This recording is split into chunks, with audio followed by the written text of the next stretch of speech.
Hello students, यहाँ पर हम लोग देखेंगे क्लास 10th के मैथमेटिक्स का एक महत्वपूर्ण चैप्टर है हमारी। जैसा कि तुमको दिख रहा है क्या है, निर्देशांक ज्यामिति। अब इस चैप्टर में जितने भी महत्वपूर्ण ऑब्जेक्टिव होने वाले हैं उसको बेसिकली हम इस प्रॉपर वीडियो में देखने वाले हैं।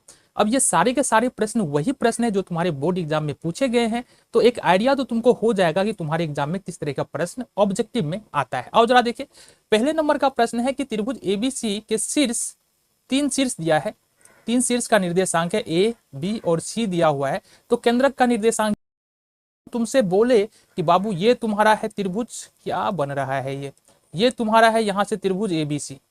ठीक है, ये तुम्हारा त्रिभुज एबीसी है।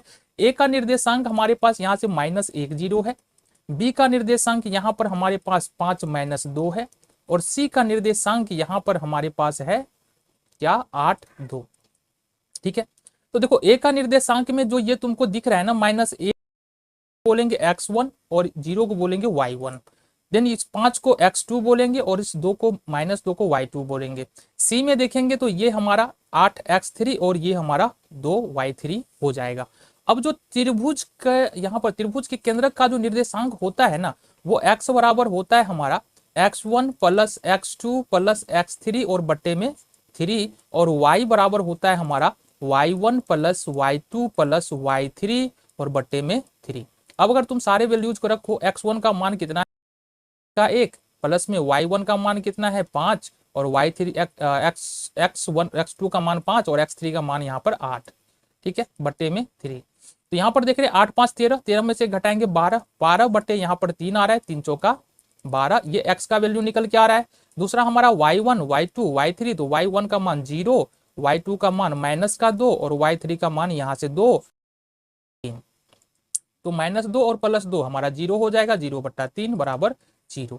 तो यहाँ पर हमारा y का मान 0 आ रहा है। अगर इसको हम निर्देशांक में लिखना चाहे तो 4 0 हम इस प्रकार से इसको दर्शा के लिख सकते हैं, और आंसर तुम्हारा यही होगा, डी ऑप्शन तुम्हारा यहाँ से सही है।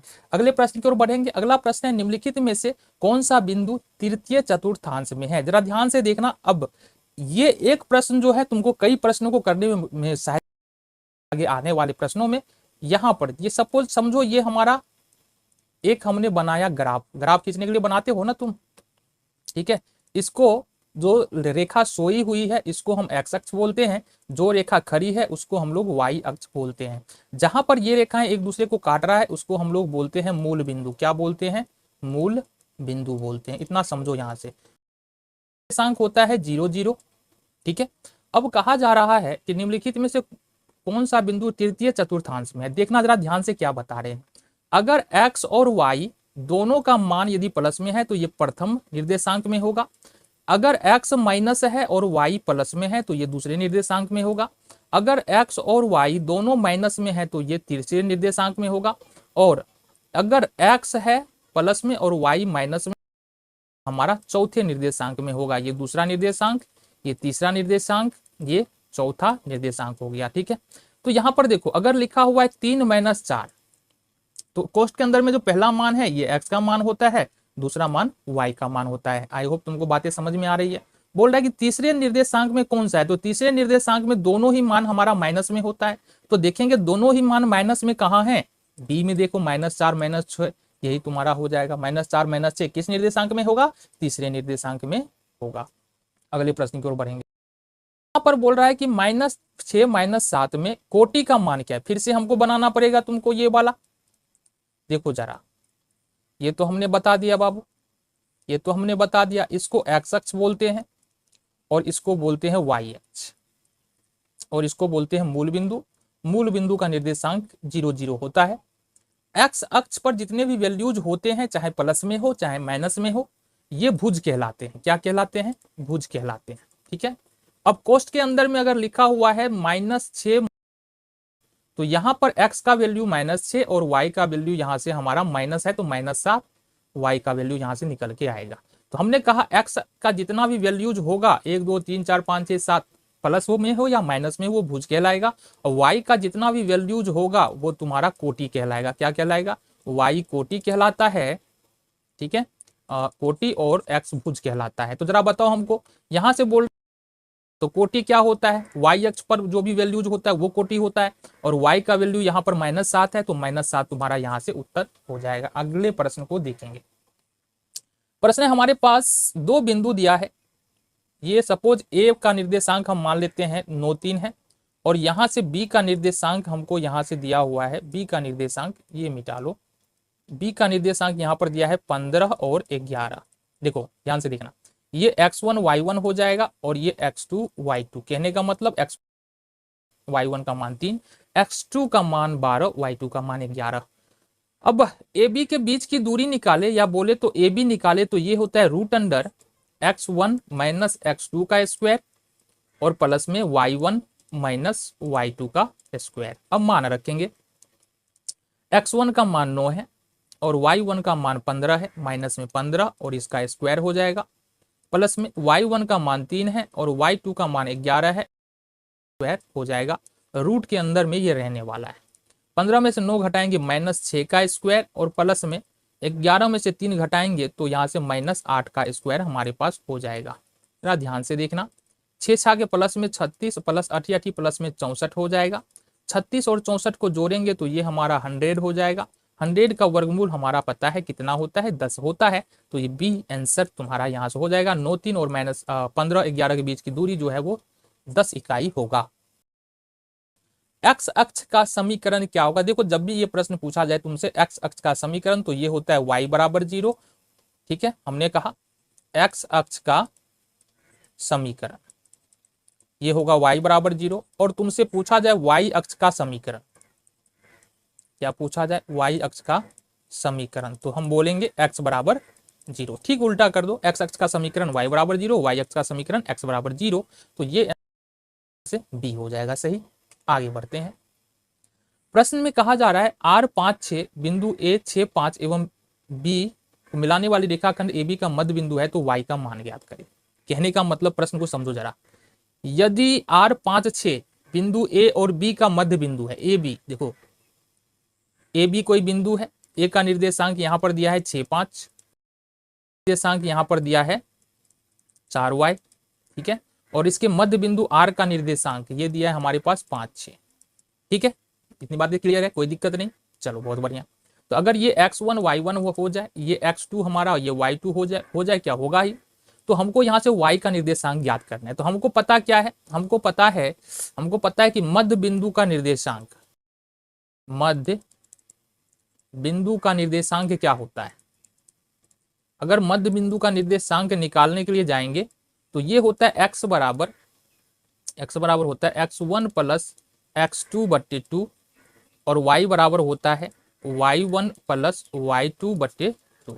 तो जहां से अगर x y की बात करें, x और y हमारा ये है, क्योंकि ये मध्य बिंदु का निर्देशांक R है, तो x का मान 5 और y का मान 6, x1 का मान 6, y1 का मान 5, x2 का मान 4, y2 का मान यहाँ से y।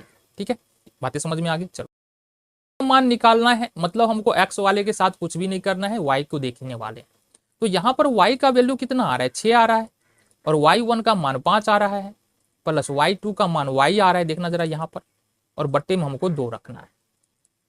क्रॉस मल्टीप्लीकेशन करो, इसके नीचे में 1 होगा तो 6 को 2 से गुना करेंगे 12 हो जाएगा, और ये 5 और प्लस में y हो जाएगा। इसको सोल्व करें तो y बराबर, ये 5 को इधर लेके आएंगे माइनस में हो जाएगा, तो 12 बराबर में 7। तो y का वैल्यू कितना निकल के आ रहा है, 7। बी तुम्हारा सही उत्तर यहाँ से हो जाएगा। अगले प्रश्न की ओर बढ़ेंगे। प्रश्न में कहा जा रहा है यदि वृत्त के व्यास के सिरों के नियामक 2 3 और -6 7 हो तो उसका केंद्र का नियामक क्या होगा। देखना जरा ध्यान से, क्या बताने की कोशिश हम कर रहे हैं। सपोज ये हमारा कोई वृत्त है, ठीक है, चलो वृत्त लगभग गोल ही बन गया ना। अब होता यह है कि ये वृत्त का केंद्र है, वृत्त के केंद्र से अगर कोई एक रेखा गुजरे तो ये व्यास होता है। अगर सपोज ये हमारा ए है, ये बी है, ये ओ है कि ए बी का मध्य बिंदु क्या होता है, ए बी का मध्य बिंदु क्या होता है, ओ होता है। ठीक है, तो हमारे पास गिवन क्या है, यहाँ पर दिया है कि वृत्त के सिरों के नियामक, सिरों का मतलब वृत्त का एक व्यास है जिसके सिरों का जो निर्देशांक दिया है वो 2 3 है, और दूसरा निर्देशांक यहाँ पर -6 7 है।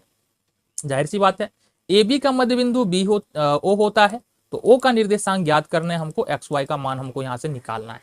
तो मध्य बिंदु का एक्स बराबर क्या होता है, x1 प्लस x2 और बट्टे में 2 होता है। अब x1 का मान क्या हो जाएगा 2, y1 का मान 3, x2 का मान हो जाएगा -6 और y2 का मान हो जाएगा 7। x1 x2 लेना है, x1 का मान 2 और x2 का मान यहाँ से -6 बट्टे में यहाँ पर 2 हो जाएगा।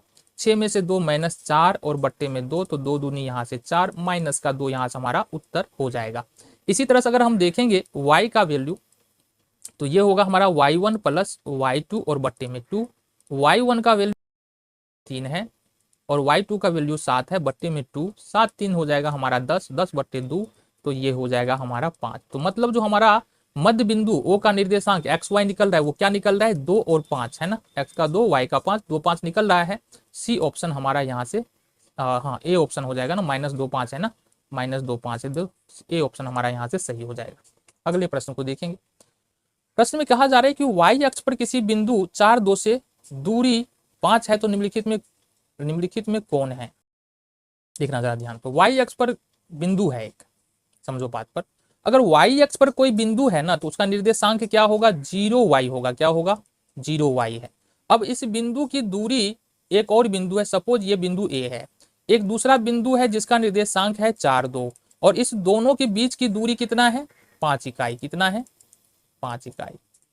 हमने कहा प्रश्न में y अक्ष पर कोई बिंदु है और एक दूसरा बिंदु है 4 2, और इस दोनों बिंदु के बीच की दूरी जो है ना 5 है। तो हमने कहा बाबू y अक्ष पर कोई बिंदु अगर होगा तो उसका निर्देशांक x का मान 0 और y का मान कुछ ना कुछ होगा, और जो बिंदु एक और दिया है 4 2 दिया है और इसके बीच की दूरी है 5 इकाई। तो यहाँ पर अगर हम ए बी निकाले, हमको पता है कि दो बिंदुओं के बीच की दूरी निकालते हैं तो क्या करते हैं हम, x1 माइनस x2 का स्क्वायर प्लस में y1 माइनस y2 का स्क्वायर। अब तुम पूछोगे x1 y1 कहाँ है, तो ये 0 हो गया x1 और y1, ये हो गया हमारा x2 और ये हो गया हमारा y2।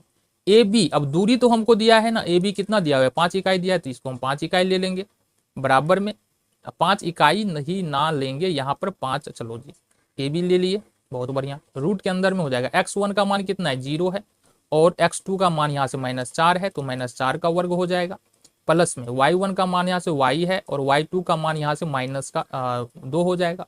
2 होता है तो y1 माइनस y2 करना है तो y माइनस 2 का स्क्वायर यहाँ से हो जाएगा। ठीक, तो करना क्या है, यहाँ भी वर्ग कर लो और यहाँ भी वर्ग कर लो। क्यों कर रहे हैं, क्योंकि हम चाह रहे हैं रूट हट जाए, तो यहाँ वर्ग करेंगे तो 25 25 हो जाएगा, और यहाँ वर्ग कर रहे हैं इसका मतलब ये रूट हट जाएगा। तब 0 में से 4 घटाए तो -4, -4 का वर्ग करेंगे तो 16 हो जाएगा। अब y माइनस 2 का होल स्क्वायर है, a माइनस बी के होल स्क्वायर पर तोड़ो उसको तो क्या हो जाएगा, ये होगा y स्क्वायर माइनस का 4y और प्लस का, ध्यान से देखना यहाँ पर 16 और 4 कितना हो जाएगा, 20 हो जाएगा। ठीक है, देखो यहाँ से y स्क्वायर माइनस 4y और प्लस में 20, और इस 25 को अगर इधर लेके आए तो ये माइनस का 25 हो जाएगा। आगे इधर देखें हम, तो ये हो जाएगा हमारे पास y स्क्वायर माइनस का 4y और 25 में से अगर 20 घटाते हैं तो माइनस का 5 बराबर में 0। अब इसका फैक्टर कर लेना है, करेंगे y स्क्वायर माइनस का 5y माइनस प्लस का y और माइनस का 5 बराबर 0। y यहाँ से कॉमन लो पहले दो में से, y कॉमन तो y माइनस 5 हो जाएगा, प्लस 1 कॉमन तो ये होगा y माइनस का 5 बराबर में 0। ठीक है, ये हो गया तुम्हारा y माइनस 5, फिर से कॉमन आ जाएगा, y माइनस 5 यहाँ भी है, y माइनस 5 यहाँ भी है, कॉमन आ गया, y प्लस 1 हमारा अब बराबर में 0 यहाँ से तक लिखेंगे। -5 बराबर 0 करे तो y बराबर कितना निकल रहा है, 5। तो यहाँ से y प्लस 1 बराबर 0 करे तो y बराबर कितना निकल रहा है, माइनस का 1। तो यहाँ से जो हमारा निर्देशांक होगा वो हो सकता है या तो 0 5 या हो सकता है 0 -1। जो उत्तर है तुम्हारा लिख दो, तो ये तुम्हारा है 0 -1, ये तुम्हारा उत्तर हो जाएगा।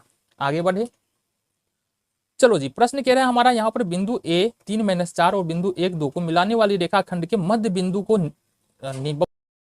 नामक क्या होगा। तो जैसा कि हमको पता है A का निर्देशांक यहाँ पर है 3 -4 और B का निर्देशांक हमको पता है 1 2, ये हो जाएगा x1 और ये y1, ये x2 और ये y2। x1 का मान 3, y1 का मान -4, x2 का मान 1, y2 का मान 2। अब बोल रहा है इसके मध्य बिंदु का निर्देशांक निकालना है। तो सपोज हमारा P ये मध्य बिंदु है जिसका निर्देशांक xy है, तो x बराबर है x1 प्लस x2 और बट्टे में 2 होता है, और y बराबर होता है y1 प्लस y2 और बट्टे में 2। तो x1 का मान देखेंगे कितना है, यहाँ पर 3 है, और x2 का मान यहाँ पर 1 है, बट्टे में 2, 3 1 4 हो जाएगा, 4 बट्टे 2 यानी कि 2 दूनी 4, 2 हो गया। y1 का मान देखेंगे तो -4 और प्लस में y2 का मान देखेंगे तो यहाँ से +2 बट्टे में 2 होगा, हटा दो तो यहाँ से -2/2, यहाँ से हो जाएगा -1। तो जो हमारा इसका p का निर्देशांक बन रहा है 2 - 1 बन रहा है। क्या बन रहा है? 2 - 1। तो देखो यहाँ से सी ऑप्शन अपना सही होगा। अगले प्रश्न की ओर बढ़ते हैं। प्रश्न में कहा जा रहा है कि 6 - 5 एवं -2 11 को जोड़ने वाली रेखाखंड के मध्य बिंदु का नियामक 2p हो तो p का मान क्या होगा। बिल्कुल आसान सा प्रश्न है, जरा समझो क्या कह रहा है। बिंदुओं 6 - 5 और 2 - 11 को जोड़ने वाली रेखाखंड, कोई एक रेखा है जिसका सपोज एक ए बिंदु है जिसका निर्देशांक -6 - 5 है और दूसरा बिंदु बी है जिसका निर्देशांक -2 11 है और इसके मध्य बिंदु का निर्देशांक दिया है 2p।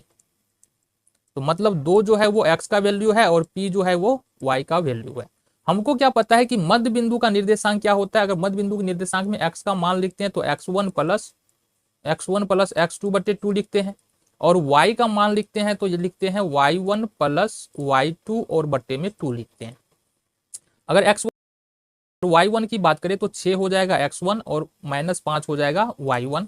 इसी तरह से x2 का मान होगा -2 और y2 का मान होगा 11। हमको यहाँ पर चूंकि p चाहिए, y चाहिए, इसलिए x वाले से हमको कोई मतलब यहाँ पर नहीं है। ठीक है, हमने कहा कि y का वैल्यू यहाँ पर क्या है, p है। p बराबर y1 का मान कितना है, -5 है और प्लस में y2 का मान कितना है, यहाँ से प्लस का 11 है और बट्टे में 2 होगा। 11 में से अगर 5 घटा दे, चूंकि माइनस में है तो 6/2 हो जाएगा। 2 तिहाई जो तुमको 3 निकल के आ रहा है यही तुम्हारा उत्तर हो गया। p का वैल्यू कितना हो गया, p का वैल्यू यहाँ से 3 हो गया। अगले प्रश्न की ओर बढ़ेंगे। अगला प्रश्न कह रहा है y बराबर 10 का आलेख कैसी सरल रेखा होगी। तो देखो जरा सबसे पहले खींच ले। चलो ये हमारा x अक्ष है और ये हमारा, टेढ़ा हो गया ना, थोड़ा सीधा होना चाहिए, तो ये हमारा y अक्ष है। ये तुमने कहा ये तुम्हारा x अक्ष है और ये तुम्हारा y अक्ष है। यहाँ पर y अक्ष तुम्हारा मूल बिंदु होगा। तो अगर हम y बराबर 10 खींचे तो मतलब y बराबर 10 प्लस किधर होता है, इधर। तो सपोज यहाँ पर कहीं 10 होगा, यहाँ जाएंगे 1 2 इस तरह से करते करते जाएंगे तो यहाँ पर हमको कहीं जाके प्लस में 10 मिलेगा। अब इसका अगर खींचे लाइन तो कैसा मिलेगा हमको, इस प्रकार से एक लाइन मिलेगा। अब ये लाइन क्या देख रहे हैं हम, ये लाइन क्या देख रहे हैं, किसके समांतर है, x अक्ष के समांतर है। तो ये हमारा ए नंबर का ऑप्शन सही हो जाएगा कि y बराबर 10 किसके समांतर होगा। अगले प्रश्न की ओर बढ़े। x अक्ष से बिंदु 3 6 की दूरी क्या होगी। इस प्रश्न को देखो, x अक्ष से बिंदु 3 6 की दूरी क्या होगी। तो यहाँ पर जरा ध्यान से देखना, ये फिर से हमको ग्राफ बनाना पड़ रहा है। ये हमारा x अक्ष हो गया और दूसरा वाला ये हमारा y अक्ष हो गया। ये हो गया हमारा x अक्ष और दूसरा हो गया ये हमारा y अक्ष। ये हमारा 0 0 मूल बिंदु हो गया। अब थोड़ा सा हम लिख ले, 1 2 3 4 5 6, 1 2 3 4 5 6। अब समझो जरा, लिख दो ये 1 2 3 4 5 6, 1 2 3 4 5 6। अब समझो जरा, तो यहाँ पर x का वैल्यू 3 है तो 3 बराबर ये हो गया। ठीक है, ये x का वैल्यू 3 है तो 3 हम यहाँ से ऐसे खींचेंगे और y 6 है तो y का वैल्यू यहाँ से हो गया हमारा 6, मतलब ये। अब ये दोनों क्या है, यहाँ पर कट कर रहा है, एक दूसरे को काट रहा है। अब पूछा ये जा रहा है कि x अक्ष से बिंदु 3 6 की दूरी, तो x अक्ष से बिंदु 3 6 की दूरी, तो y का वैल्यू जो होगा वही होगा। y का वैल्यू कितना है, 6 है, दूरी यही होगा ना। x अक्ष हमारा ये है, देखो ये हमारा पूरा x अक्ष है ना। और यहाँ से अगर हम देखते हैं इस बिंदु की, ये जो बिंदु है ना इसकी दूरी देख रहे हैं तो 6 ही तो होगा, है ना। तो ये हमारा 6 उत्तर हो जाएगा, बी ऑप्शन यहाँ से सही है। 6 0 है तो त्रिभुज का परिमाप क्या होगा, ये हमको यहाँ से बताना है। देखो प्रश्न बिल्कुल भी मुश्किल नहीं है, बिल्कुल आसान सा प्रश्न है इसके लिए, लेकिन सबसे पहले हमको एक त्रिभुज बनाना पड़ेगा ताकि तुमको बातें समझ में आए। तो हमने कहा बाबू हम बना रहे यहाँ पर एक त्रिभुज ABC। तो इस प्रकार से हमने क्या किया, एक त्रिभुज बना लिया ABC। मान लेते हम A का निर्देशांक हमारा क्या है, 0 8 है। ठीक है, हम बोले B का निर्देशांक हमारा क्या है, 0 0 है और C का क्या है, 6 0 है। हमको क्या करना है, यहाँ से त्रिभुज ABC का परिमाप निकालना है। अब त्रिभुज का परिमाप बराबर क्या होता है, त्रिभुज का परिमाप होता है उसके भुजाओं का योग, मतलब ये हो जाएगा AB plus BC plus CA। लेकिन दिक्कत ये है कि सबसे पहले तो हमको पता तो हो कि भुजा की लंबाई क्या है, और भुजा की लंबाई निकालने के लिए हम प्रयोग करेंगे यहाँ पर किस सूत्र का, दूरी सूत्र का। तो यहाँ से हम देखेंगे ए बी पहले निकालना है। अब अगर ए बी निकालते हैं तो इस स्थिति में x1 का मान 0 और y8, x2 का मान 0 और y2 का मान 0 होगा। तो कहने का मतलब है ए बी बराबर हमारा निकलेगा x1 माइनस x2 का स्क्वायर और प्लस में y1 माइनस y2 का स्क्वायर। इस सूत्र से निकालेंगे। x1 का मान हमने कहा 0 और माइनस x2 का मान फिर से हमारे पास हो जाएगा 0, 0 माइनस 0 का स्क्वायर। इसी तरह से y1 माइनस y2, तो y1 का मान हो जाएगा 8 और y2 का मान हो जाएगा 0, तो ये हो गया 0। तो अब अगर हम देखें यहाँ से तो 0 0 0 हो जाएगा और 8 में से 0 8 हो जाएगा। 8 का स्क्वायर करेंगे तो कुल मिला के इसमें यहाँ पर देखो ये पूरा टर्म 0 हो रहा है। 8 में से 0 घटाएंगे 0 8 हो जाएगा। 8 का स्क्वायर करेंगे तो रूट अंडर 64 और 64 का वर्गमूल होता है 8। तो कहने का मतलब है ए बी हमारे पास निकल के आ रहा है यहाँ पर कितना 8। चलो जी दूसरा भुजा निकालते हैं। दूसरा भुजा यहाँ पर हमको देखना है क्या निकालना है, BC निकालना है। तो BC को भी सेम इसी तरह से निकालेंगे। x1 माइनस x2 का स्क्वायर, y1 माइनस y2 का स्क्वायर। अब अगर तुम ध्यान से देखो हमने कहा अब इस स्थिति में क्या होगा कि 0, ध्यान से देखना, अगर हम इसको x1 माने, इसको y1 माने, इसको x2 माने और इसको y2 माने तो इस स्थिति में क्या होगा, इस स्थिति में हमारा होगा 0 माइनस 6 का स्क्वायर और प्लस में 0 माइनस 0 का स्क्वायर। चलो ये हो गया हमारा 0 क्या माइनस 6 का स्क्वायर होगा और ये 0 पूरा 0 ही हो जाएगा। तो 6 का स्क्वायर बराबर रूट अंडर प्लस में 36 बराबर 6, यानी कि BC का जो वैल्यू निकल के आ रहा है प्लस में 6 निकल के यहाँ से आ रहा है। नौ अब अगर हम AC देखें, AC का मान क्या होगा, तो इसके लिए x1 0 x2 हो जाएगा हमारा 6, y1 0 y2 हो जाएगा हमारा 0, ठीक है, y2 8 और y1 8 और y2 0, ठीक है।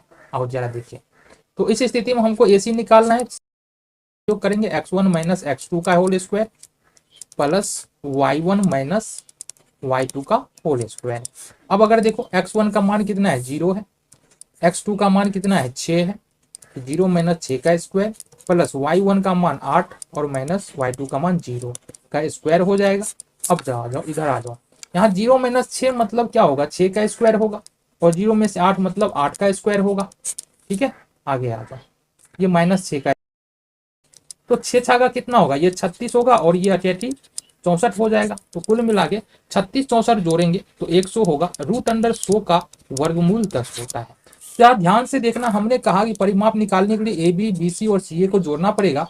AB का मान 8 आ रहा है, BC का मान यहां से हमारा आ रहा है 6 और यहां से AC का मान आ रहा है 10। ये वाला जोड़ दो तो 10 6 16 8 24, ये 24 तुम्हारा यहाँ से उत्तर हो जाएगा। 24 इकाई, सी ऑप्शन तुम्हारा सही है। अगले प्रश्न की ओर बढ़ेंगे।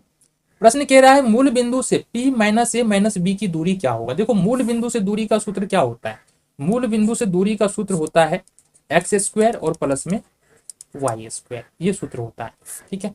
अब अगर हम देखें x स्क्वायर y स्क्वायर, तो हमारे पास x का वैल्यू माइनस है और y का वैल्यू क्या है माइनस b। तो अगर हम इस सूत्र पर बैठाएंगे तो माइनस a का स्क्वायर हो जाएगा और प्लस में माइनस b का स्क्वायर हो जाएगा। ये हो जाएगा हमारा माइनस a का स्क्वायर करेंगे a square plus minus b का स्क्वायर करेंगे b स्क्वायर। तो ये तो तुम्हारा सही उत्तर हो गया, सी ऑप्शन सही है। रूट अंडर, अच्छा सी नहीं सही है बाबू, ए सही है, root under a square plus b square.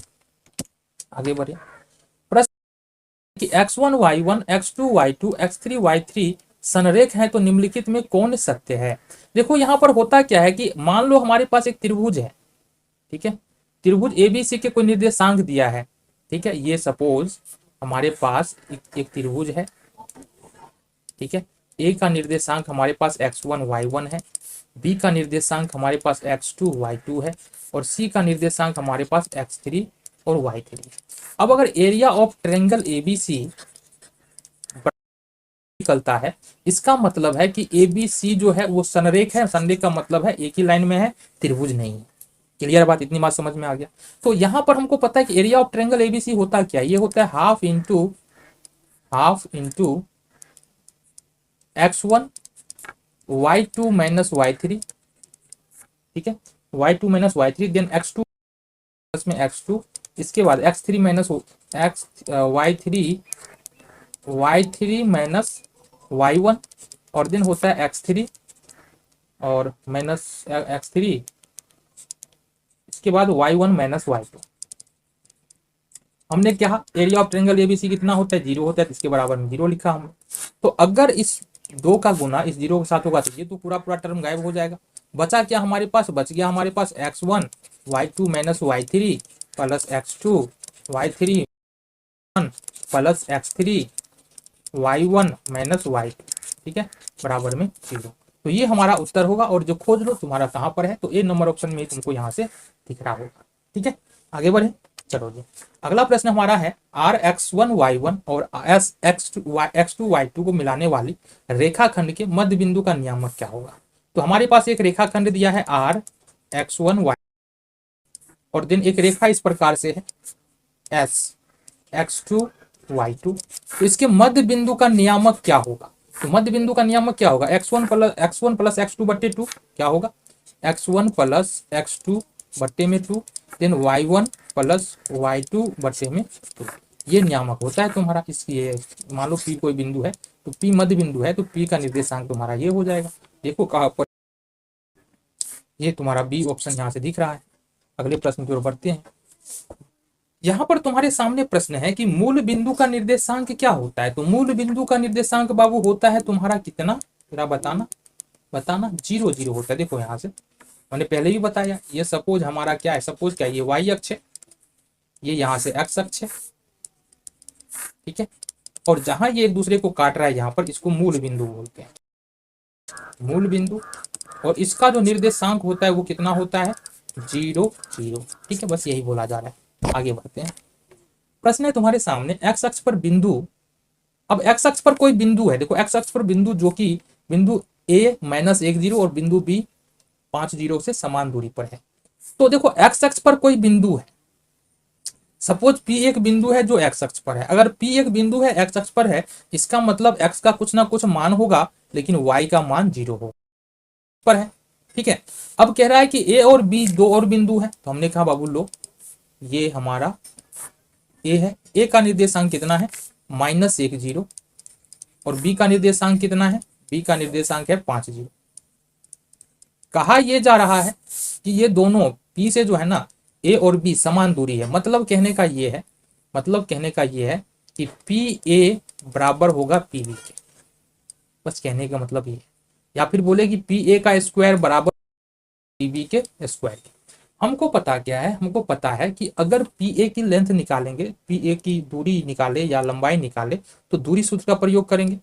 इस स्थिति में पहले पी ए के लिए क्या होगा, x1 0 और y1, x1 हो जाएगा x और y1 हो जाएगा 0। फिर यहाँ पर आएंगे x2 होगा -1 और y2 हो जाएगा 0। ध्यान रखना जरा। तो यहाँ पर अगर दूरी सूत्र का हम प्रयोग कर ले तो क्या निकाल सकते हैं, x माइनस 1। देखो ये हमारा x1 है और ये हमारा x2 है, तो x1 माइनस x2 यहाँ पर कर दिया हमने, बहुत बढ़िया। चलो जी, का square plus y1 minus y2, इसका तो कोई मतलब ही नहीं है, 0 और माइनस का 0 हो जाएगा। चलो ये हो गया हमारा p। और pb के केस में क्या होगा, pb के केस में होगा x1 का मान x और x2 का मान 5।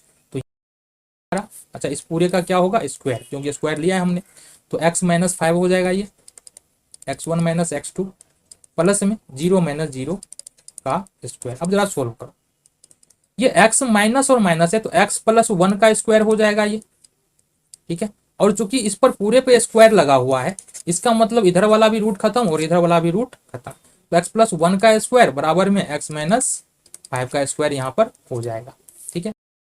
x माइनस 1 का स्क्वायर मतलब a प्लस बी के होल स्क्वायर पे इसको तोड़े तो x स्क्वायर प्लस 2x और प्लस में 1 हो जाएगा।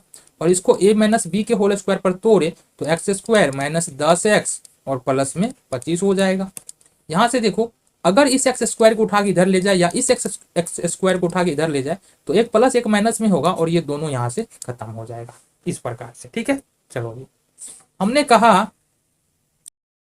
पर क्या कहा यहाँ, हमने कहा यहाँ पर कि इस, देखना जरा बच क्या रहा है हमारे पास बच रहा है 2x प्लस 1 बराबर में माइनस 10x और प्लस में 25, ये बच रहा है।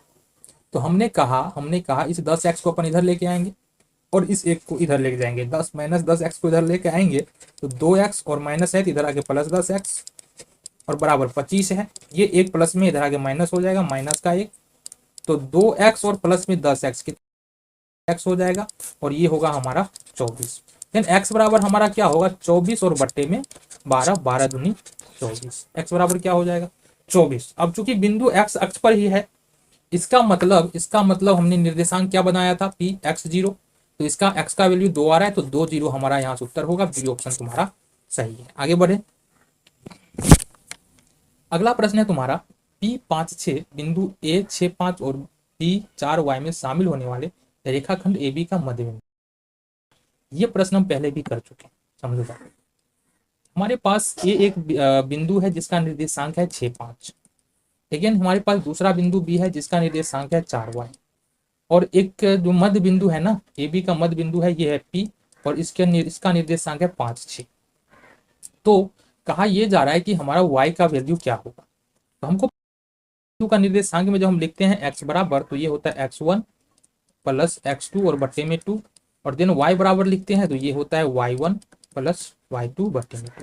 देखो जो मान फंस रहा है ना हमारा, ये y का मान फंस रहा है, तो y का मान फंस रहा है, इसका मतलब हमको y 6 और 5 को लेकर के काम करना पड़ेगा, मतलब y1 y2 और y के साथ हमको काम करना पड़ेगा। अब यहाँ पर जो निर्देशांक हमने कहा बाबू ये x का मान 5 और y का मान क्या है 6 है, मतलब इस वाले y का मान पता है ये 6 है, y1 का मान कितना है ये है 5, y1 का मान 5 और y2 का मान यहाँ पर कितना है y है, और ये हो गया हमारा 2। अब देखो जरा गौर से, ये होगा 6 दूना 12 और बराबर में 5 प्लस y, देन y बराबर अगर देखेंगे तो 12 में से 5 घटा देंगे, माइनस का 5 होगा, 7 आंसर हमारा यहाँ से निकल के आ जाएगा। अब सेम प्रश्न लगता है, बिल्कुल सेम प्रश्न ये पीछे भी था। आगे देखो जी, प्रश्न है हमारे सामने 3 2 और माइनस 3 2 दोनों अवस्थित है, जरा ध्यान से देखना प्रश्न। ये हमारा x अक्ष है और ये हमारा y अक्ष, ठीक है, ध्यान से देखो। तो 1 2 3 इधर भी लेंगे, 1 2 3 4 5, इधर भी चलेंगे 1 2 3 4 5, इधर भी चलेंगे 1 2 3 4 5, ठीक है। तो कह रहा है 3 2, तो यहां से देखेंगे 1 2 3 4 5 लिख लो, 1 2 3 4 5, फिर ऊपर 1 2 3 4 5 2 3 4 5, ये दोनों माइनस में हो जाएगा बाएं साइड और नीचे ये हो जाएगा माइनस में। तो कह रहा है 3 2, तो 3 का मान हमारा x अक्ष पर और 2 का मान y अक्ष पर, तो ये 2 हमारा यहाँ है और 3 हमारा यहाँ, ये यहाँ है, ठीक है। तो 3 2 ये वाला पॉइंट हो गया, चलो 3 2 हमको यहाँ मिल रहा है। दूसरा माइनस 3 2, तो x और y बराबर 2, y बराबर प्लस 2, तो ये आ जाएगा तुमको कुछ यहाँ पर x बराबर 2, ये y बराबर 2 और x बराबर माइनस का 3, ये पॉइंट आ जाएगा यहाँ पर माइनस 3 2। अब ये कह रहा है कि x अक्ष पर है, बिल्कुल नहीं है, x अक्ष पर नहीं है, y अक्ष पर है, y अक्ष पर भी नहीं है, x अक्ष के एक ही ओर है, ये भी नहीं है, y अक्ष के दोनों ओर है, तो ये x अक्ष के दोनों ओर है। देखो इस ऑप्शन में तुमको एक भी ऑप्शन यहाँ पर सही नहीं मिल रहा है, यहाँ पर एक ऑप्शन होना चाहिए कि y अक्ष के दोनों ओर, क्या होना चाहिए y अक्ष के दोनों ओर। ये y अक्ष है हमारा, एक तरफ है माइनस 3 2 और दूसरी तरफ है 3 2, मतलब आंसर सही हमारा होना चाहिए कि y अक्ष के दोनों ओर, ठीक है। ये ऑप्शन में ही नहीं है, या नन ऑफ दिस डाल देते, नन ऑफ दिस डाल देना चाहिए, या फिर y अक्ष के दोनों ओर डालना चाहिए, इनमें से कोई भी नहीं डाला है, तो ये हो गया, ठीक है। अगले प्रश्न की ओर बढ़ेंगे। x बराबर -5 का आलेख कैसी सरल रेखा होगी। तो सबसे पहले हम आलेख खींचते हैं, उसके बाद हम बात करते हैं। तो ये हमारा x और ये हमारा y है, ठीक है। चलो ये हमारा y अक्ष है, ये x अक्ष है और ये हमारा मूल बिंदु है, समझो बात को, ठीक है। ये रहा x बराबर -5 का आलेख कैसी सरल रेखा होगी। तो -5 मतलब हम इस तरफ चलेंगे माइनस वाले के लिए, तो कहीं पर 1 2 3 4 5 ये हो गया -5, तो -5 यहाँ पर हमको एक लाइन खींचना है, क्या चीज हो रहा है, ठीक है। तो चलो ये लाइन हमने खींच, एक्स अक्ष के समांतर है, वाई अक्ष के समांतर है, मूल बिंदु से जाती है, इनमें से कोई नहीं। बाबू ये किस अक्ष के समांतर है जरा बताओ हमको समांतर। बिल्कुल वाई अक्ष के समांतर दिख रहा है ना, तो ये वाई अक्ष के समांतर है, बी ऑप्शन यहाँ से तुम्हारा सही हो जाएगा। आगे बढ़ेंगे। प्रथम पाद में स्थित किसी बिंदु की एक्स अक्ष से दूरी क्या कहलाता है? देखो जरा ध्यान से देखो, हमने कहा प्रथम पाद में स्थित, तो प्रथम पाद ये हो गया हमारा। प्रथम पाद में स्थित किसी बिंदु की एक्स अक्ष से दूरी, देखो एक्स अक्ष से दूरी तो कहने का मतलब क्या है कि यहां से कहीं भी, यहां पकड़ो यहां पकड़ो यहां पर कहीं भी एक्स अक्ष से दूरी होगा, तो सपोज कोई बिंदु यहां पर है, एक एक्स अक्ष से दूरी किससे पता चलेगा हमको? ये वाई का जो निर्देशांक होगा ना उससे पता चलेगा, और वाई के निर्देशांक को हम लोग क्या बोलते हैं? कोटि बोलते हैं, और एक्स के निर्देशांक को भुज बोलते हैं। तो ये उत्तर हो जाएगा। आगे बढ़ते हैं। वाई अक्ष पर, अब फिर से देखो प्रश्न हमारा है इस प्रकार से, वाई अक्ष से 5 इकाई दाहिनी और एक्स अक्ष पर एक बिंदु P स्थित है, P के निर्देशांक क्या होगा? आ जाओ, प्रश्न में कहा जा रहा है x x dash y y dash, ये हो गया हमारा 0। वाई अक्ष से 5 इकाई दाहिनी ओर, दाहिनी ओर कहने का मतलब है इधर 1 2 3 पर कोई बिंदु, ठीक है, P स्थित है, यहाँ पर P स्थित है, तो P का निर्देशांक क्या होगा? तो जाहिर सी बात है, देखो अगर एक्स अक्ष पर है और यहाँ से 5 कदम चलने के बाद है, तो यहाँ पर पहले x का वैल्यू लिखेंगे 5, और y एक्स अक्ष पर ही है तो 50 हमारा उत्तर हो जाएगा, ए ऑप्शन यहाँ से। तो यहाँ पर हमारे पास अगला प्रश्न है, और जरा देखिए प्रश्न में क्या जा रहा है। हमारे पास P और Q दो बिंदु है, और P Q बिंदु से एक रेखा बन रहा है, ठीक है। P का निर्देशांक दिया है हमारे पास -4 2, और Q का निर्देशांक यहाँ पर दिया हुआ है यहाँ से 8 3, ये Q का निर्देशांक है। P Q बिंदु है, बहुत बढ़िया है। अब ये रेखा इस प्रकार से गुजर रहा है कि y अक्ष के द्वारा कहीं ना कहीं कट रहा है। सपोज ये एक M बिंदु है जहां पर ये y अक्ष के द्वारा कट रहा है, ठीक है। अगर ये कट रहा है, इसका मतलब यहाँ जो निर्देशांक होगा y का कुछ ना कुछ निर्देशांक होगा, और x बराबर हमारा कितना होगा? 0 होगा, क्योंकि y अक्ष के द्वारा यहाँ पर विभाजित हो रही है। अब समझो बात को, अब यह y अक्ष के द्वारा किस रेशियो में बांटा जा रहा है रेखा, ये हमसे पूछ रहा है। तो हम मान लेते हैं बाबू y अक्ष के द्वारा जो है ना k/1 में यहाँ पर बांटा जा रहा है, ठीक है। बातें समझ में आ गई। ये हमारा x1 y1 हो जाएगा, ये हमारा x2 y2 हो जाएगा, ये हमारा x और y हो जाएगा m और n। ये क्यों बताया हमने? क्योंकि अभी हम विभाजन सूत्र का प्रयोग करने वाले हैं। विभाजन सूत्र के प्रयोग से अगर हम देखें, अगर किसी रेखा को कोई बिंदु m अनुपात n में विभाजित करती है, तो यहाँ पर x का जो निर्देशांक होता है वो होता है mx2 प्लस nx1 बट्टे में m प्लस n। वहीं पर y का निर्देशांक होता है my2 प्लस ny1 बट्टे में m प्लस n। तो यहाँ पर y का, तो यहाँ पर हमारे पास कुछ ठोर ठिकाना नहीं है, बट यहाँ पर x का वैल्यू क्या निकल के आ रहा है? 0। तो इसको लेकर के हम लोग आगे बढ़ने वाले हैं। तो x का मान यहाँ पर क्या होगा? 0 हो जाएगा। अब अगर mx2 करे तो m का वैल्यू यहाँ पर कितना है? k है। x2 करना है, x2 का वैल्यू 8 है, ठीक है, प्लस में फिर nx1 करना है, n का वैल्यू 1 है, बिल्कुल 1 है, और x1 का वैल्यू देखो जरा -4x1 है, बट्टे में यहाँ पर हो जाएगा k और प्लस में 1। क्यों? क्योंकि m का वैल्यू k है और n का वैल्यू 1 है, ठीक है। अब अगर आगे इधर से सॉल्व करें तो k प्लस 1 को अगर 0 से गुना करेंगे तो ये तो 0 हो जाएगा। अब ये हो जाएगा, k को 8 से गुना करो 8k हो जाएगा, -4 हो जाएगा, ठीक है। इट मीन्स कि इस 4 को इधर लेके आ जाए तो क्या होगा? माइनस में 4 है, इधर आगे प्लस में 4, 8k बराबर यहाँ से हो जाएगा हमारा 4। k बराबर हो जाएगा 4/8, 4 दूनी 8, यानी कि 1/2। तो यहाँ पर देखो ये जो पॉइंट है m है ना, इस पूरे रेखा को k/1 में बांट रहा था, k/1 में बांट रहा था, और हमने कहा कि k का वैल्यू हमने निकाला 1/2।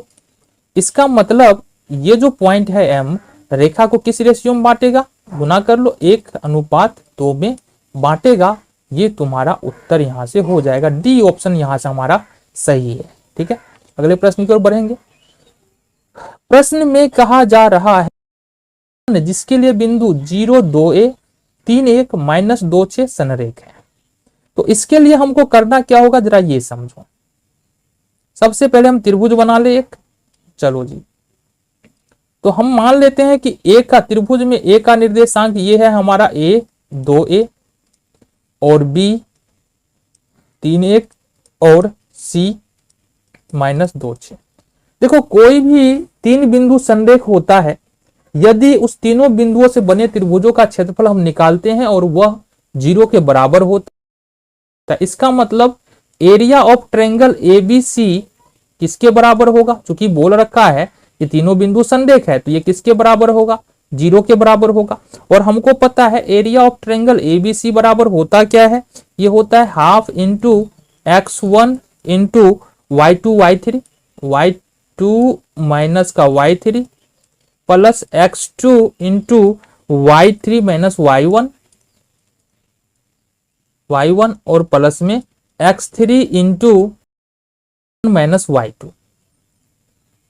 ये होता है हमारा एरिया ऑफ ट्रायंगल। अब समझो जरा, ये किसके बराबर होगा, ये होगा हमारा 0 के बराबर। तो अगर ये 0 के बराबर होगा तो सबसे पहले 2 को ये 0 से गुना कर दे तो ये हमारा खत्म हो जाएगा, ये वाला पार्ट खत्म हो जाएगा, बिल्कुल ये वाला पार्ट हमारा खत्म है।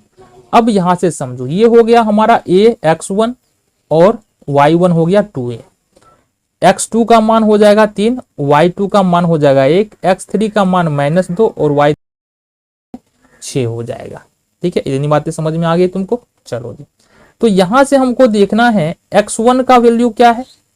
चलो x1 का वैल्यू क्या है, यहां पर ये है हमारे पास a into y2 minus y3 करना है।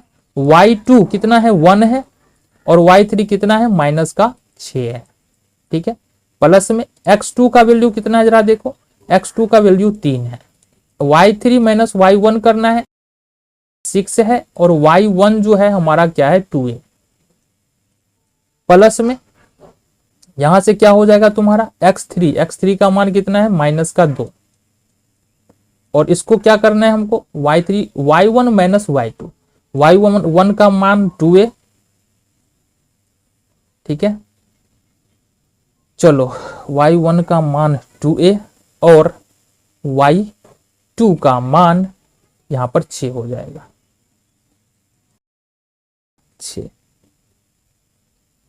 ये क्या कर दिए हम, y3 का मान कितना है बउआ, y3 का मान 6 है और यहाँ पर y1 का मान यहाँ पर कितना होगा 2a। ठीक है, then यहाँ पर हमारे पास y1 का मान कितना है 2a और y2 का मान ये है 1 है, यही तो बोल रहे हैं ना, y2 का मान 1 है। आगे देखते हैं, बराबर में क्या होगा 0 होगा। अब देखो यहाँ से ये अगर मल्टीप्लाई करे तो ये होगा हमारा 1 से मल्टीप्लाई करेंगे a माइनस 6 से, या फिर ऐसा लिखो ना, इसको क्या लिख रहे हैं हम, 6 में से अगर 1 घटा देते तो 5, तो माइनस का 5 ये हो जाएगा, देन प्लस का हो जाएगा हमारा 18 और माइनस 3 दूनी माइनस 6 से, फिर यहां से देखेंगे प्लस माइनस माइनस होगा, 3 दूनी ये 2 दूनी 4 है और यहां से -2 को -1 से गुना करेंगे तो +2 बराबर में 0। अब देखो यहां से -5 -6 -11 -1 और -4 तो -15a हो जाएगा और प्लस में है हमारे पास 18 और 2 20 बराबर में 0। अब 15a को अगर दूसरी तरफ ले जाए तो ये कितना हो जाएगा, ये हो जाएगा हमारे पास प्लस में 15a बराबर में 20, a बराबर हो जाएगा हमारा 20 और बट्टे में 15, ये हो जाएगा हमारा 4 पंचे 20 और 3 पंचे 15, तो 4/3 हमारा उत्तर हो जाएगा, जो कि तुम्हारा ऑप्शन ए सही है। अगले प्रश्न की ओर बढ़ेंगे। प्रश्न में लिखा x बराबर -2 और y बराबर 3 का कटान बिंदु क्या है। कभी भी तुमको कटान बिंदु पूछे, जैसे x बराबर -2 और y बराबर 3 का तुमको कटान बिंदु पूछ रहा है, तो सिंपली तुमको -2 3 यहां से लिख देना है। सपोज बोले x बराबर 5 और y बराबर 4 का कटान बिंदु, तो ये होगा हमारा 5 4। ठीक है, फिर बोले x बराबर माइनस कटान बिंदु है ना, ये हो गया x बराबर -4 और y बराबर 3 का कटान बिंदु क्या हो जाएगा -4 3। बस इतना ही करना है, अदरवाइज इसको तो है कटान बिंदु का क्या मतलब होता है, ग्राफ पे जाओ और इस बिंदु को दर्शाओ। देखो ये दोनों बिंदु कहां पर एक दूसरे काटेगा, जहां पर काटेगा वही उसका कटान बिंदु है। आगे बढ़ते हैं। प्रश्न हमारे पास 0 1 0 5 3 4 से बने त्रिभुज को निकालना है। आ जाओ निकाल देते हैं त्रिभुज। बहुत आसान सा प्रश्न है। हमारे पास एक त्रिभुज है इस प्रकार से। आ जाओ जी। ए का निर्देशांक है यहाँ पर हमारे पास 0 1, बी के निर्देशांक है यहाँ पर हमारे पास 0 5 और सी का निर्देशांक है हमारे पास यहाँ से 3 4। इसको जरा हम ठीक से लिख ले। ये कितना है हमारे पास 0 1। चलो जी, ये x1 y1 हो जाएगा, ये x2 y2 हो जाएगा और ये x3 और ये y3 हमारा हो जाएगा, जैसा कि तुमको पता है। एरिया ऑफ ट्रायंगल एबीसी अगर निकालते हैं तो इसके बराबर में सूत्र क्या होता है, half into x1 into y2 minus y3 plus x2 into y3 minus y1 plus x3 y1 minus y2। ये होता है एरिया ऑफ ट्रायंगल एबीसी या किसी भी त्रिभुज का क्षेत्रफल निकालो। अब आ जाओ जी, हमारे पास हाफ का हाफ तो रहेगा ही, कोई दिक्कत नहीं। x1 का मान कितना है, 0 है। अब जाहिर सी बात है x1 का मान 0 है तो यहां से हमको कोई लेना, y3 कर लो। y2 का मान है 5 और y3 का मान है 4, कर लो। इससे कोई फर्क ही नहीं पड़ता है क्योंकि पूरा पूरा 0 हो जाएगा। x2 का मान कितना है, 0 है, तो यहां भी क्या होगा, कोई फर्क नहीं पड़ता। फिर है y3 माइनस y1, y3 का मान 4 है और y1 का मान 1 है, ये दोनों भी 0 हो जाएगा। फिर हमारे पास बच रहा है x3, x3 का मान है 3 इंटू y1 माइनस y2, तो y1 माइनस y2, y1 का मान 1 है और y2 का मान यहाँ पर 5 है, ये हो जाएगा हमारे पास। आगे देखो जी, ये हो गया हाफ, ये क्यों लगा रहे हैं, ये हो गया हाफ, ठीक है।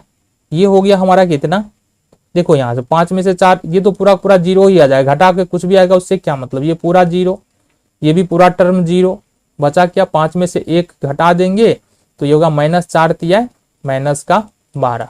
लेकिन देखो ये वाला अगर लगा हुआ है ना, इसका मतलब क्या होगा कि जब ये 12 बाहर आएगा तो प्लस में हो जाएगा, तो ये होगा हमारा 2 छा के 12, 6 तुम्हारा यहाँ से उत्तर निकल के आ गया। एरिया ऑफ ट्रायंगल एबीसी बराबर 6। अगले प्रश्न की ओर बढ़ेंगे। प्रश्न हमारे सामने कि 2 k-3 और 4-7 को जोड़ने वाली रेखा का झुकाव 3 है, तो k का मान क्या होगा।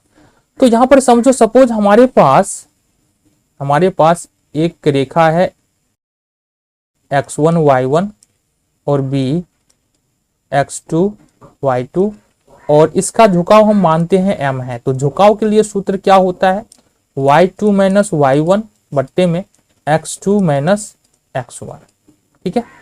तो यहां से देखेंगे, यहां से हमारे पास गिवन क्या है, नियामक इतना और इतना को, तो यहां पर a का निर्देशांक दिया है 2 k-3, तो क्या दिया है k-3, कहने का मतलब x1 का मान 2 और y1 का मान k-3।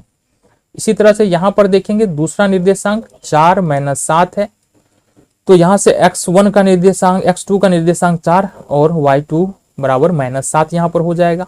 अब यहां से हमको m निकालना है, तो हमने कहा y2 minus y1 -7 minus 2 -7 minus यहाँ 2 बट्टे में हो जाएगा x2 माइनस x1।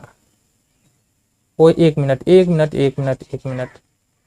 एक मिनट यहाँ से y2 माइनस y1 ना, तो -7 माइनस k-3 हो जाएगा बट्टे में x2 माइनस x1, तो x2 का मान कितना है हमारा 4 और x1 का मान है 2 और साथ ही साथ झुकाव दिया है कितना, झुकाव दिया है यहाँ पर 3, तो m बराबर हो गया 3, तो ये हो गया -7 माइनस k प्लस 3 बट्टे में 4 में से 2, इसको देखो इधर सोल्व करो, तो ये होगा 3 दूना 6 बराबर -7 में से अगर 3 हटा दे तो -4 और -k, ठीक है।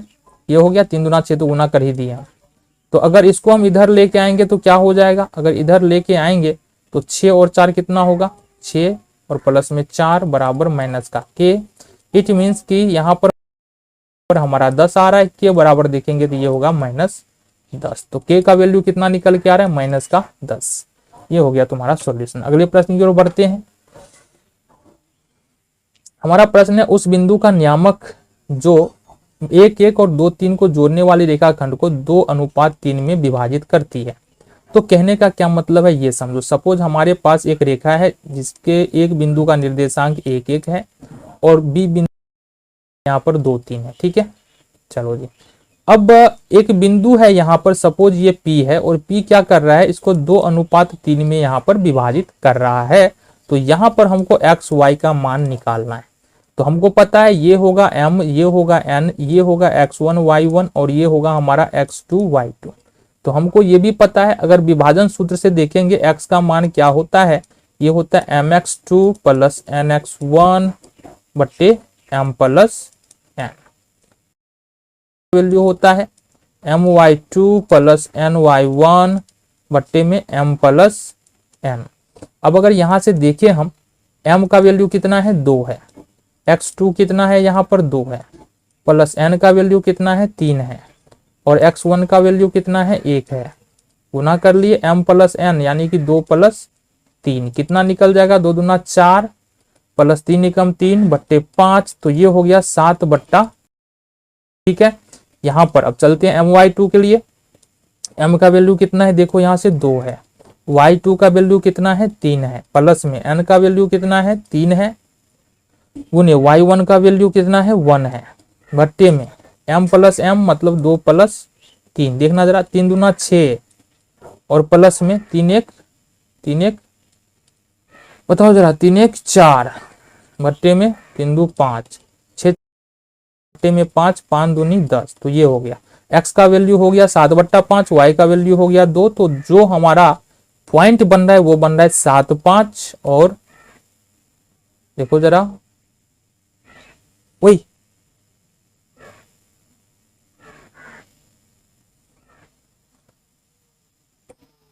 ओ 1 मिनट, यहां से थोड़ा सा गड़बड़ हुआ है, देखो जरा, देखो जरा यहां से देखो, 3 दूनी 6 6 हो जाएगा, प्लस 3 हो जाएगा, 3 एकम 3 और 3 2 5। तो ये हो गया 6 3 9 5। तो जो पॉइंट बन रहा है ना हमारा, क्या बन रहा है 7 5 7 बट्टे 5 और 9 बट्टे 5 हमारा पॉइंट बन रहा है, जो कि ए नंबर ऑप्शन तुम्हारा यहाँ पर सही होगा। तो यहाँ पर हमारे पास अगला प्रश्न है और जरा बात करें प्रश्न क्या कह रहा है। प्रश्न है हमारे सामने कि सरल रेखा 5x - 3y + 10 = 0 एक समीकरण है। इस समीकरण के द्वारा एक रेखा बनेगा और इस रेखा और जो हमारा अक्ष होगा, x अक्ष या y अक्ष होगा, इसके बीच इसके द्वारा जो त्रिभुज बनेगा उसका हमको क्षेत्रफल यहाँ पर निकालना है। कैसे करेंगे आओ जरा बात करते हैं। तो हमारे पास सिंपली क्या है कि एक समीकरण है, क्या है समीकरण, 5x - 3y इस बराबर में 0 है। तो इस समीकरण को हम लोग कैसे लिख सकते हैं, लिख सकते हैं 5x - 3y और इस 10 को अगर दूसरी तरफ ले जाए तो ये हो जाएगा हमारा -10। हमने क्या कहा, हमने कहा पहला मान हम यहाँ पर y का 1 रख लेते हैं। तुमको 2 मान चाहिए यहाँ पर x का और y का, 1 नहीं, पहला मान y का हम लोग 0 रख लेते हैं। तो क्या होगा 5x इंटू वाई के जगह पर क्या होगा 0 बराबर में -10। 5x बराबर -10 हो जाएगा। देन x बराबर देखोगे तो यहाँ से -10 बट्टे में 5 हमारा हो जाएगा, 5 2 जा 10, -2 हो जाएगा। अब दूसरा मान चाहिए हमको, तो दूसरा मान हम y का रख लेते हैं यहाँ से 5, कितना 5। तो समीकरण क्या है हमारे पास 5x - 3y बराबर में -10 है। तो 5x - हो जाएगा बराबर -10। 5x इक्वल टू 5 दिया कितना होगा 15 और 15 को अगर इधर लेके आएंगे तो 15 माइनस में इधर आगे प्लस में हो जाएगा, -10 प्लस का 15 हो जाएगा। ठीक है, आगे बढ़ते हैं।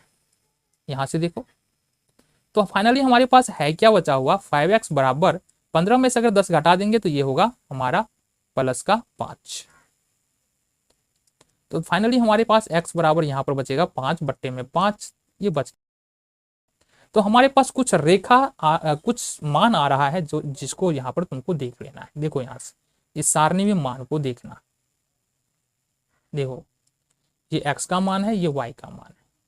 x का वैल्यू हमने पहले प्राप्त किया है -2 और y का वैल्यू क्या था 0 था दूसरे मान के लिए, y का वैल्यू 5 और x का वैल्यू यहाँ पर कितना 1, ये मान तुमको प्राप्त है। इससे हम एक ग्राफ खींचेंगे, आ जाओ। मिटा के फिर से बना दे इसको। ये लो, इससे हम एक ग्राफ खींचने वाले हैं। ये हो गया तुम्हारा 1 2 3 4 5, 1 2 3 4 5, 1 2 3 4 5, 1 2 3 4 5। ये हो गया, ठीक है। आगे बढ़ो। ये हमारा एक्स अक्ष है और ये हमारा वाई अक्ष है। नाम भी नंबरिंग भी कर दो, 1 2 3 4 5। इधर से होगा 1 2 3 4 5, ये माइनस में हो जाएगा, ठीक है। इधर भी नीचे 1 2 3 4 5, ये भी माइनस में हो जाएगा। और ये भी हमारा प्लस में होगा, 1 2 3 4 5, ठीक है। ये हो गया हमारा 0 0। अब आगे बढ़ो। यहाँ पर हमारे पास x बराबर -2 है, तो -2 हमारा यहाँ पर आएगा और y बराबर 0। तो पहला का वैल्यू आएगा -2 0। दूसरा वैल्यू है x बराबर 1 है और y बराबर 5 है, तो ये वैल्यू हमको कुछ इस प्रकार से यहाँ आएगा 1 5। अब यहाँ पर गौर से ध्यान से देखे अगर, तो यहाँ से तुम्हारा क्या होगा देखना जरा। यहाँ से ये तो मान ही नहीं रहा बात, तो ये आ गया तुम्हारा। तो यहाँ से अगर इस पॉइंट को मिला दे, फिर यार गड़बड़ हो रहा है ना। चलो जी, इस पॉइंट को अगर हम यहाँ से मिला दे, इसको हम फिर इसको इससे मिला दे, ध्यान से देखना। इसको फिर हम इस वाले 1 से मिला दे, तो एक त्रिभुज बन रहा है हमारे पास 1 से। क्या बन रहा है? त्रिभुज बन रहा है। इस त्रिभुज में देखेंगे कि इसकी ऊंचाई कितनी है, ऊंचाई है 5, तो h बराबर हमारा कितना हो जाएगा, यहाँ से 5 हो जाएगा। देखो यहाँ से यहाँ ये लंबाई देखो ना कितनी है, 5 है। और यहाँ से यहाँ तक की दूरी कितनी, तो 1 2 और ये 1 3, तो यहाँ पर b बराबर हमारा कितना हो गया, 3। अब अगर क्षेत्रफल निकालते हैं एरिया बराबर, तो एरिया बराबर क्या होता है, हाफ गुने b और गुने में h। हाफ गुने b का मान कितना है, 3 है, h का मान यहाँ पर 5 है, तो ये होगा 5 3 15 और बट्टे में यहाँ पर 2। ये तुम्हारा उत्तर हो गया, त्रिभुज का क्षेत्रफल 15/2। अगले प्रश्न की ओर बढ़ते हैं। प्रश्न में कहा जा रहा है सरल रेखा x बराबर 2 और y बराबर -2 है, एक दूसरे के लंबवत है। अब से होगा क्या तो हमारे पास एक x अक्ष है और एक y अक्ष है, ठीक है। तो हमने कहा कि x बराबर +2 है, तो +2 तो हमारा कहीं यहाँ पर होगा, है ना। यहाँ पर 1 यहाँ पर 2 होगा, तो यहाँ पर हम यहाँ से खींच ले रहे हैं, ये हमने खींच लिया, ठीक है। y बराबर -2 कहाँ पर होगा, यहाँ पर 1 होगा, यहाँ पर -2 होगा, -1 -2, तो इसको भी हम लोग x ओ 1 मिनट रुक, y बराबर है ना, तो -2 तो यहाँ पर होगा 1 2 -1 -2, तो y बराबर -2 इस प्रकार से खिंचाएगा। क्या कहा जा रहा है कि एक दूसरे के लंबवत है, एक दूसरे के समांतर है, एक दूसरे के न तो समांतर है न लंबवत है, निष्कर्ष से कुछ नहीं कहा जा सकता है। देखो ये रेखा यानी कि x बराबर 2 और y बराबर -2 दोनों एक दूसरे के लंबवत है, क्योंकि यहाँ पर एक दूसरे को काट रहा है और यहाँ पर 90 डिग्री का एंगल बनेगा, तो दोनों एक दूसरे के क्या है, लंबवत। यहाँ से सही होगा। अगले प्रश्न की ओर बढ़ेंगे।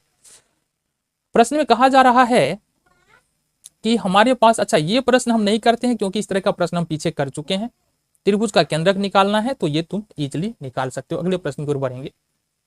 इस प्रश्न में थोड़ा सा जान है तो इसको हम देख लेते हैं। प्रश्न में है यदि बिंदु a 0 b और 1 1 संरेख हो तो 1/b का मान क्या होगा। आओ जरा देखते। सबसे पहले एक हमको ट्राइंगल बनाना है, ठीक है। ये हमारा एक त्रिभुज बन गया। चलो जी, a का निर्देशांक हम मान लेते हैं a0, b का निर्देशांक मान लेते हैं हम 0b और c का निर्देशांक हम मान लेते हैं 1 1, ठीक है। बहुत बढ़िया। देन यहां पर हमको पता है अगर एरिया ऑफ ट्रायंगल ABC बराबर अगर 0 होता है तो संरेख होता है, ये हमको पता है। और हमको ये भी पता है एरिया ऑफ ट्रायंगल ABC क्या होता है, सूत्र इसका ABC सूत्र क्या होगा जरा बताना हमको, थोड़ा सही से लिख लो इसको। ABC इसका सूत्र क्या होगा, इसका सूत्र होता है तुमको यहां से half into x1 into y2 minus y3, फिर प्लस में x2 into y3 minus y,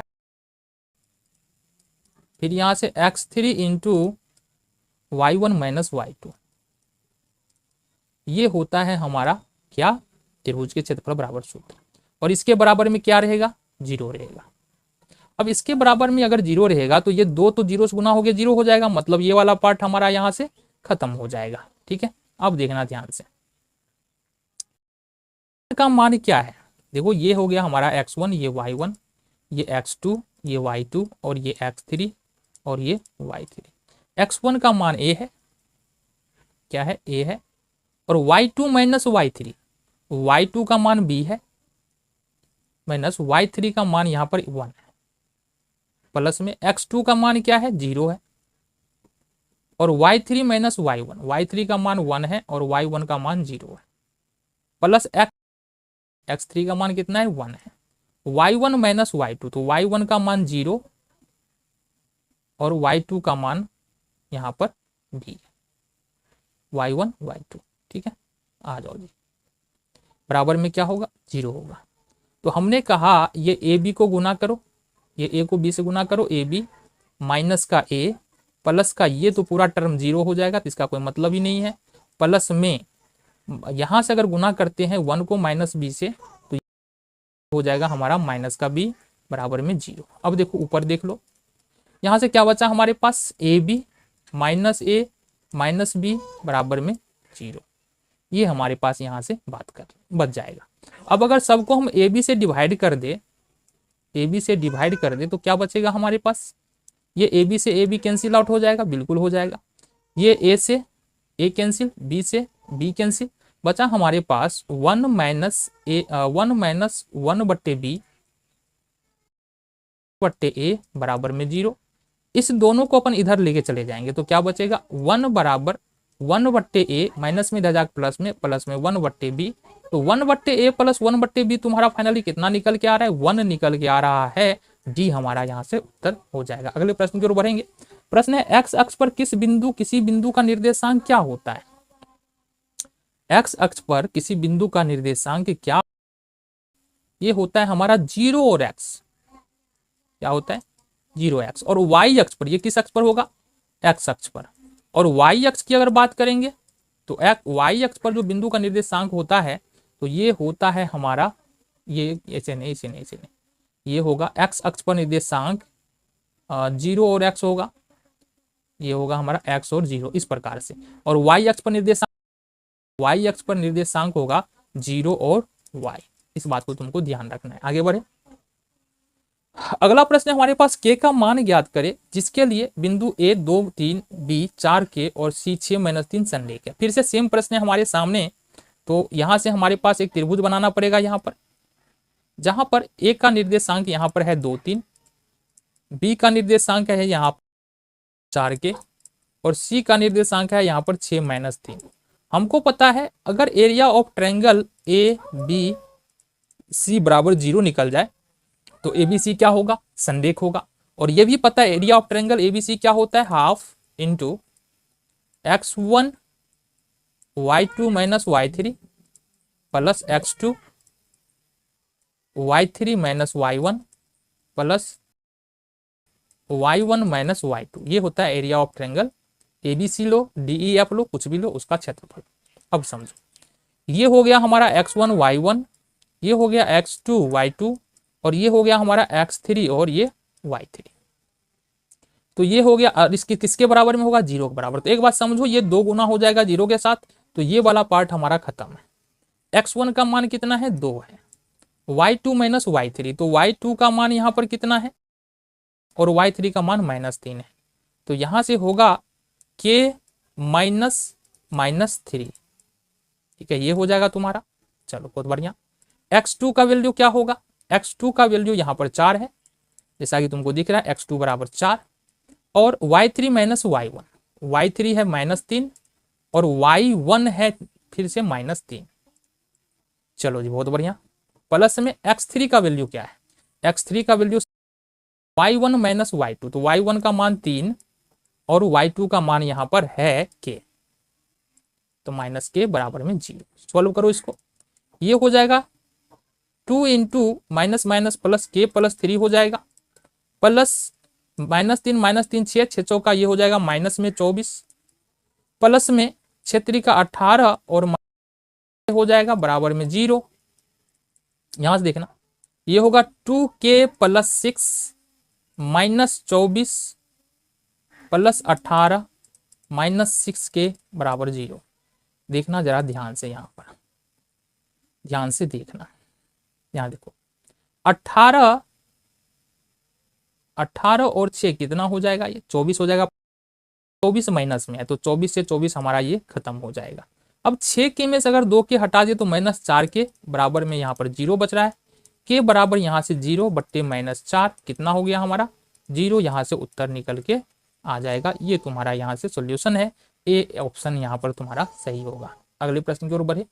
चलो जी, यहाँ से तुम्हारा कोऑर्डिनेट ज्योमेट्री का जितना भी महत्वपूर्ण ऑब्जेक्टिव प्रश्न था वो खत्म होता है। मिलेंगे अगले वीडियो में त्रिकोणमिति, अगला एक्सरसाइज है उसको हम लोग देखेंगे।